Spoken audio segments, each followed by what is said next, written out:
یہ حضرت عبداللہ ابن مسعود سے رضی اللہ تعالی عنہ، یہ بھی مسلم شریف کی روایت ہے۔ حضور فرماتے ہیں ما بعث اللہ من نبی فی امتہ قبلی الا کان لہ حواریون واصحاب۔ اللہ نے مجھ سے پہلے کسی بھی امت میں کسی نبی کو نہیں بھیجا مگر اس کے کچھ نہ کچھ حواری، کچھ نہ کچھ اصحاب تو ہوتے تھے نا، 2 ہوں، 4 ہوں، 10 ہوں، 12 ہوں۔ حضرت عیسیٰ کے حواری 12 تھے، ایمان لانے والے کل کہتے ہیں 72 تھے، باہر کچھ نہ کچھ ساتھی حواریون واصحاب یاخذون بسنتہ ویقتدون بامرہ۔ وہ کیا کرتے تھے؟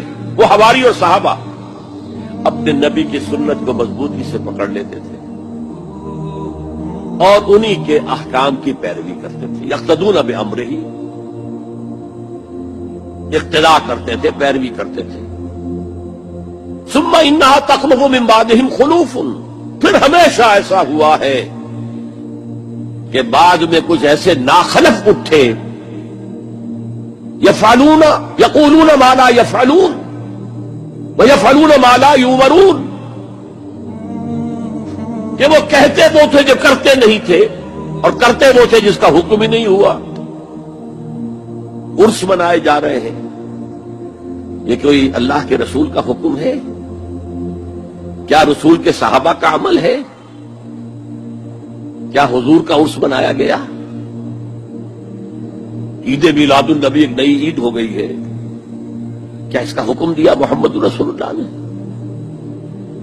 یفعلون ما لا یؤمرون، وہ اپنی ہی ایجاد کردہ روایات ہیں، اپنی ہی ایجاد کردہ بدعات ہیں، اپنی ہی ایجاد کردہ رسومات ہیں، ان پر لگے ہوئے اور دعوے کرتے ہیں اللہ سے محبت، رسول کے عشق کے، جبکہ ان کے عمل میں نہ اللہ کی اطاعت ہے نہ رسول کا اتباع ہے۔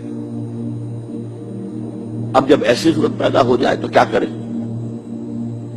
فمن جاہدہم بیدہ فہو مومن، تو جو مسلمان بھی ان کے خلاف جہاد کرے گا اپنے ہاتھ سے، اپنی طاقت سے، وہ مومن ہوگا۔ ومن جاہدہ بلسانہ فہو مومن، اور جو ان کے خلاف جہاد کرے گا اپنی زبان سے، وہ بھی مومن ہوگا۔ وہی 3 درجے۔ ومن جاہدہم بقلبہ فہو مومن، دل سے نفرت رکھ کر جو جہاد کرے گا بالقلب، وہ بھی مومن ہوگا۔ فما وراء ذلک من الایمان حبۃ خردل، اس کے بعد تو ایمان رائی کے دانے کے برابر بھی نہیں ہے۔